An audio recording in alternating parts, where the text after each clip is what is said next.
സ്വാഗതം page 10 സ്റ്റോറീസിലേക്ക്. Hormuz കടലിടുക്കിൽ Iran വലിയൊരു നീക്കം നടത്തുകയാണ്.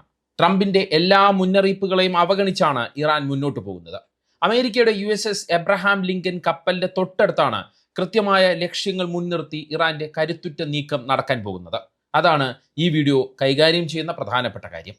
എന്തായാലും ഇറാൻ തീരത്ത് അമേരിക്ക സ്റ്റക്കാണ്. ഇറാന്റെ തിരിച്ചടി എങ്ങനെ ആയിരിക്കുമെന്ന് ഊഹമില്ലാത്തത് കൊണ്ട് തന്നെയാണ് ട്രംപ് പതുങ്ങുന്നത്. വെനസ്വേലയിൽ നടത്തിയതുപോലുള്ള ഒരു സൈനിക നീക്കം നടത്തുമോ എന്ന് പറയാൻ ട്രംപ് വിസമ്മതിക്കുകയും ചെയ്ത ഒരു സാഹചര്യം നമ്മുടെ മുന്നിലുണ്ട്. അതായത് അത്തരമൊരു നീക്കം ഇറാനിൽ നടത്താൻ കഴിയില്ലെന്ന് അമേരിക്കയ്ക്ക് നന്നായി അറിയാം. ഒരു ഭാഗത്ത് ചർച്ചയുടെ സാധ്യതകൾ നിൽക്കുമ്പോൾ തന്നെ വലിയ രീതിയിലുള്ള സംഘർഷാവസ്ഥയാണ് പശ്ചിമേഷ്യയിൽ രൂപം കൊള്ളുന്നത് എന്ന് തന്നെ നമുക്ക് ഇപ്പോൾ പറയാൻ കഴിയും. അതായത് കാര്യങ്ങൾ യുദ്ധത്തിലേക്ക് തന്നെ പോകുന്നു എന്നാണ് പല പ്രതിരോധ വിദഗ്ധരും മുന്നറിയിപ്പ് നൽകുന്നത്. പശ്ചിമേഷ്യയുമായി ബന്ധപ്പെട്ട 4 നിർണായക പോയിന്റുകൾ പറയാനാണ് ഈ വീഡിയോയുമായി വന്നത്. ഏറ്റവും പ്രധാനപ്പെട്ട പോയിന്റ് നേരത്തെ സൂചിപ്പിച്ചത് തന്നെയാണ്. ഇറാൻ അമേരിക്ക ടെൻഷന്റെ പ്രധാന കേന്ദ്രമായ ഹോർമൂസ് കടലിടുക്കിൽ ഇറാൻ നാവിക അഭ്യാസം പ്രഖ്യാപിച്ചിരിക്കുന്നു എന്നുള്ളതാണ് ഏറ്റവും പ്രധാനപ്പെട്ട കാര്യം. ഫെബ്രുവരി 1, 2 തീയതികളിലാണ് ഈ അഭ്യാസം നടക്കുക. ട്രംപിന്റെ എല്ലാ ഭീഷണികളെയും മുന്നറിയിപ്പുകളെയും അവഗണിച്ചുകൊണ്ടാണ് ഇറാന്റെ ഈ അസാധാരണമായ നീക്കം. ലൈവ് ഫയർ നാവിക അഭ്യാസമാണ് ഇറാന്റെ ഇസ്ലാമിക് റവല്യൂഷണറി ഗാർഡ് കോർപ്സ് നടത്തുന്നത്. ലൈവ് ഫയർ എന്നാൽ യഥാർത്ഥ യുദ്ധസാമഗ്രികൾ ഉപയോഗിച്ച് തന്നെ നടത്തുന്ന അഭ്യാസമാണ്. അതായത് പരിശീലനത്തിനായി ഉപയോഗിക്കുന്ന ഡമ്മി വെടിയുണ്ടകളോ മിസൈലുകളോ അല്ല ഉപയോഗിക്കുക, ഒറിജിനൽ തന്നെ ഉപയോഗിക്കും. പശ്ചിമേഷ്യൻ തീരത്തുള്ള അമേരിക്കയുടെ കപ്പൽ കൂട്ടം അല്ലെങ്കിൽ അമേരിക്കൻ അർമാഡയുടെ വളരെ അടുത്താണ് ഇറാന്റെ നാവിക അഭ്യാസം എന്നതാണ് ഏറെ ശ്രദ്ധിക്കേണ്ട കാര്യം. അതായത് അർമാഡ കൊണ്ടിട്ട് അമേരിക്ക സൃഷ്ടിക്കുന്ന സമ്മർദ്ദത്തിന് അതേ നാണയത്തിലുള്ള മറുപടിയാണ് ഈ സൈനിക അഭ്യാസത്തിലൂടെ ഇറാൻ കൊടുക്കാൻ ഒരുങ്ങുന്നത്. ഇപ്പോൾ തന്നെ അമേരിക്കൻ വിമാനവാഹിനി കപ്പലായ USS എബ്രഹാം ലിങ്കന് തൊട്ടടുത്ത് ഇറാൻ തങ്ങളുടെ 100 കണക്കിന് മിസൈൽ ബോട്ടുകളും സ്പീഡ് ബോട്ടുകളും വിന്യസിച്ചിട്ടുണ്ട്.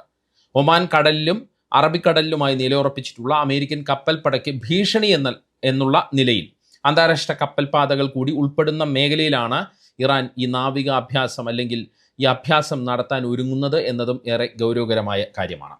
കഴിഞ്ഞ വീഡിയോയിൽ നമ്മൾ സൂചിപ്പിച്ച ഇറാന്റെ അത്യാധുനിക ഡ്രോൺ കാരിയർ കപ്പലായ ഷാഹിദ് ബഗേരി ആയിരിക്കും ഈ അഭ്യാസത്തിന്റെ ആകർഷണ കേന്ദ്രം. ഇപ്പോൾ ഷാഹിദ് ബഗേരി നിലയുറപ്പിച്ചിരിക്കുന്നത് ബന്ദർ അബ്ബാസ് തീരത്ത് നിന്ന് ഏകദേശം 6 കിലോമീറ്റർ അകലെയാണ്. കൂടാതെ 100 കണക്കിന് മിസൈൽ സ്പീഡ് ബോട്ടുകളും മിസൈൽ വിക്ഷേപിക്കാൻ ശേഷിയുള്ള ചെറു കപ്പലുകളും അഭ്യാസത്തിന്റെ ഭാഗമാകും എന്നാണ് ടെഹ്റാൻ അറിയിക്കുന്നത്. അഭ്യാസം പ്രഖ്യാപിച്ച സാഹചര്യത്തിൽ സമുദ്രനിരപ്പിൽ നിന്ന് 25,000 അടി ഉയരം വരെയുള്ള ആകാശഭാഗത്ത് വിമാനങ്ങൾക്ക് നിയന്ത്രണവും ഏർപ്പെടുത്തിയിട്ടുണ്ട്. നേരത്തെ സൂചിപ്പിച്ചതുപോലെ കപ്പലുകൾ സഞ്ചരിക്കുന്ന പ്രധാന പാതയിലൂടെയാണ് അഭ്യാസവും കടന്നു പോകുന്നത്. ഇത് ആഗോള എണ്ണക്കടത്തിനെ നേരിട്ട് ബാധിക്കാവുന്ന രീതിയിൽ തന്നെയാണ് ഇറാൻ ആസൂത്രണം ചെയ്തിരിക്കുന്നത് എന്നതും നമ്മൾ പ്രത്യേകം ശ്രദ്ധിക്കണം. ഈ നീക്കവും അമേരിക്കയ്ക്കും അമേരിക്കയെ പിന്തുണയ്ക്കുന്നവർക്കുമുള്ള കൃത്യമായ മുന്നറിയിപ്പാണ്. തങ്ങളെ ആക്രമിച്ചാൽ ഇതായിരിക്കും മറുപടി എന്ന ഇറാന്റെ മുന്നറിയിപ്പ്. കടലിൽ സജ്ജീകരിച്ചിരിക്കുന്ന കൃത്രിമ ലക്ഷ്യങ്ങളിലേക്ക് യഥാർത്ഥ മിസൈലുകൾ തൊടുത്തുവിട്ട് അവ തകർക്കുന്ന രീതിയിലാണ് അഭ്യാസം നടത്തുക. അതായത് യുദ്ധം മുന്നിൽ കണ്ട് ആയുധങ്ങൾ എത്രത്തോളം കൃത്യമായി പ്രവർത്തിക്കുന്നുണ്ടെന്ന് ഇറാൻ ചെക്ക് ചെയ്യുകയാണ് എന്നുകൂടി ഈ അഭ്യാസത്തിലൂടെ നമ്മൾ മനസ്സിലാക്കണം. അമേരിക്കൻ അർമാഡയ്ക്ക് അടുത്ത് നടത്തുന്ന അഭ്യാസം തങ്ങളുടെ മിസൈൽ ശേഷിയും ആയുധബലവും ട്രംപിനെ നേരിട്ട് ബോധ്യപ്പെടുത്താൻ കൂടിയുള്ളതാണ്. USS എബ്രഹാം ലിങ്കന് എതിരെ ഒരു പ്രതിരോധ മതിൽ തീർക്കുക എന്നതാണ് ഇറാന്റെ പ്രധാന ലക്ഷ്യമെന്നാണ് വിദഗ്ധർ വിലയിരുത്തുന്നത്. വെറുമൊരു സാധാരണ പരിശീലനം എന്നതിലുപരി മേഖലയിലെ ഏത് സൈനിക നീക്കത്തെയും നേരിടാൻ ഇറാൻ സജ്ജമാണെന്ന് കാണിക്കാനുള്ള ഒരു വലിയ സൈനിക പ്രകടനം അത് തന്നെയാണ് ഇതെന്നാണ് പ്രതിരോധ രംഗത്തെ വിദഗ്ധർ വിലയിരുത്തുന്നത്. ഇറാന്റെ നീക്കത്തിനെതിരെ അമേരിക്ക മുന്നറിയിപ്പുമായി സ്വാഭാവികമായി രംഗത്ത് വന്നിട്ടുണ്ട്. US സെൻട്രൽ കമാൻഡ് അതായത് സെൻകോം എന്നറിയപ്പെടുന്ന അവർ പുറത്തിറക്കിയ പ്രസ്താവനയിൽ കടലിടുക്കിലെ രാജ്യാന്തര കപ്പൽ ഗതാഗതത്തിന് തടസ്സമാകുന്ന രീതിയിൽ സുരക്ഷിതമല്ലാത്ത പ്രകോപനങ്ങൾ ഇറാൻ ഉണ്ടാക്കിയാൽ കടുത്ത പ്രത്യാഘാതമുണ്ടാകുമെന്നാണ് അമേരിക്ക മുന്നറിയിപ്പ് നൽകിയിരിക്കുന്നത്. അമേരിക്കയുടെ സൈനിക കപ്പലുകൾക്ക് നേരെ ഇറാന്റെ വേഗത്തിലുള്ള ബോട്ടുകൾ വരുന്നത് തടയും. അമേരിക്കൻ വിമാനങ്ങൾക്ക് മുകളിലൂടെയോ കപ്പലുകൾക്ക് അരികിലൂടെയോ ഉള്ള യുദ്ധവിമാനങ്ങളുടെ താഴ്ന്ന പറക്കലുകൾ അനുവദിക്കില്ല എന്നും അമേരിക്കൻ സൈന്യം പറയുന്നു. അമേരിക്കൻ സൈനികരുടെയും ആസ്തികളുടെയും സുരക്ഷ ഉറപ്പാക്കാൻ ഏതറ്റം വരെയും പോകുമെന്ന് പെൻറ്റഗണും അറിയിച്ചിട്ടുണ്ട്. ചുരുക്കത്തിൽ ഇരു രാജ്യങ്ങളുടെയും സൈനിക വ്യൂഹങ്ങൾ നേർക്ക് നേർ വരുന്ന അതീവ സങ്കീർണമായ സാഹചര്യമാണ് ഇപ്പോൾ പശ്ചിമേഷ്യയിൽ രൂപപ്പെടുന്നത്. അതിനിടയ്ക്ക് മറ്റൊരു സ്ഥിരീകരിക്കാത്ത റിപ്പോർട്ട് കൂടി വരുന്നുണ്ട്. ഇറാന്റെ ഇപ്പോഴത്തെ സൈനിക അഭ്യാസം റഷ്യ, ചൈന, ഇറാൻ എന്നിവർ നടത്തുന്ന സംയുക്തമായിട്ടുള്ള സൈനിക അഭ്യാസത്തിൻ്റെ മുന്നോടിയായിട്ടാണ് എന്നാണ് ചില വാർത്തകൾ പരക്കുന്നത്. ചൈനയുടെ ആധുനിക ഹെവി ഡിസ്ട്രോയറുകൾ ഹൈനാൻ നാവിക താവളത്തിൽ നിന്ന് ഇറാനിയൻ ജലാശയങ്ങളിലേക്ക് വരുന്നുണ്ട് എന്നും ചില റിപ്പോർട്ടുകൾ പറയുന്നു. എന്നാൽ ക്രെംലിനോ അല്ലെങ്കിൽ ബീജിങ്ങോ ഇത് സ്ഥിരീകരിച്ചിട്ടില്ല. രണ്ടാമത്തെ പോയിന്റിലേക്ക് വന്നാൽ ഇറാൻ നടത്തുന്ന മുൻകരുതലിനെ കുറിച്ചുള്ളതാണ് അതിൽ പറയാനുള്ളത്. ആണവ കേന്ദ്രങ്ങൾക്ക് മേൽ ഇറാൻ സംരക്ഷണ കവചം ഒരുക്കിയെന്നാണ് പുതിയ വാർത്ത വരുന്നത്. കഴിഞ്ഞ 12 ദിന യുദ്ധസമയത്ത് അമേരിക്ക ബങ്കർ ബസ്റ്റർ ബോംബിട്ട ഇസ്ഫഹാൻ, നദാൻസ് ആണവ നിലയങ്ങൾക്ക് മുകളിൽ സംരക്ഷണ ഭിത്തിയായി പുതിയ മേൽക്കൂര ഇറാൻ നിർമ്മിച്ചു എന്നാണ് വാർത്ത. സാറ്റലൈറ്റ് ചിത്രങ്ങൾ ഇത് സ്ഥിരീകരിക്കുന്നുവെന്ന് അന്താരാഷ്ട്ര മാധ്യമങ്ങൾ റിപ്പോർട്ട് ചെയ്യുന്നു. പുതിയ കവചം വന്നതോടെ ആണവ നിലയങ്ങളുടെ ദൃശ്യം സാറ്റലൈറ്റിൽ നിന്ന് പൂർണ്ണമായി മറഞ്ഞിരിക്കുന്ന ഒരു അവസ്ഥയിലാണ്.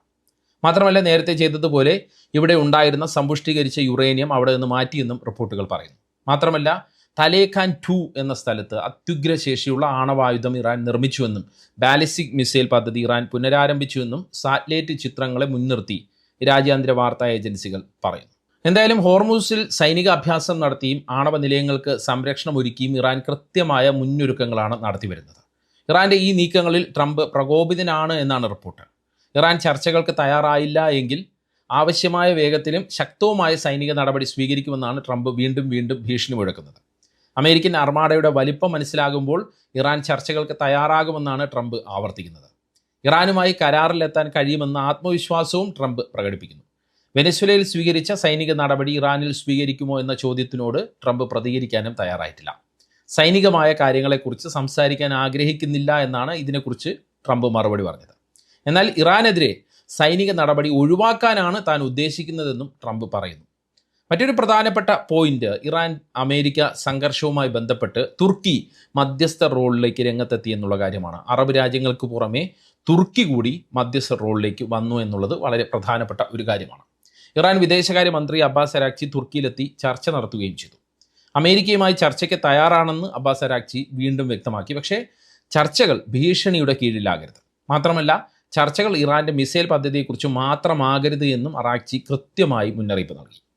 US ഉദ്യോഗസ്ഥരെ ഉടനടി കാണാൻ പദ്ധതികളൊന്നുമില്ല എന്നും അദ്ദേഹം പറഞ്ഞു. ഇറാൻ ചർച്ചകൾക്ക് എത്രത്തോളം തയ്യാറാണോ അത്ര തന്നെ യുദ്ധത്തിനും തയ്യാറാണെന്നും അരാക്ചി അസന്നിഗ്ധമായി പ്രഖ്യാപിച്ചു. IRGC, അതായത് ഇറാന്റെ സേനയെ ഭീകര സംഘടനയായി പ്രഖ്യാപിച്ച യൂറോപ്യൻ യൂണിയൻ നീക്കത്തെ അതിരൂക്ഷമായ ഭാഷയിലാണ് അരാക്ചി ഈ അങ്കോറയിൽ വെച്ച്, അതായത് തുർക്കിയിൽ വെച്ച് വിമർശിച്ചത്. യഥാർത്ഥത്തിൽ യൂറോപ്പ് തകർച്ചയുടെ പാതയിലുള്ള ഭൂഖണ്ഡമാണ്. അന്താരാഷ്ട്ര തലത്തിൽ അവർക്കുള്ള പങ്ക് നഷ്ടപ്പെട്ടു. അവർ തന്നെ ഈ പ്രക്രിയയ്ക്ക് ആക്കം കൂട്ടുന്നു എന്നത് അത്ഭുതകരമാണ് എന്നും അരാക്ചി പറഞ്ഞു. അന്താരാഷ്ട്ര സാഹചര്യങ്ങളെക്കുറിച്ചോ പശ്ചിമേഷ്യയുടെ അവസ്ഥയെക്കുറിച്ചോ സ്വന്തം താല്പര്യങ്ങളെക്കുറിച്ചോ യൂറോപ്പിന് ശരിയായ ധാരണയില്ല എന്നാണ് ഇത് കാണിക്കുന്നത്.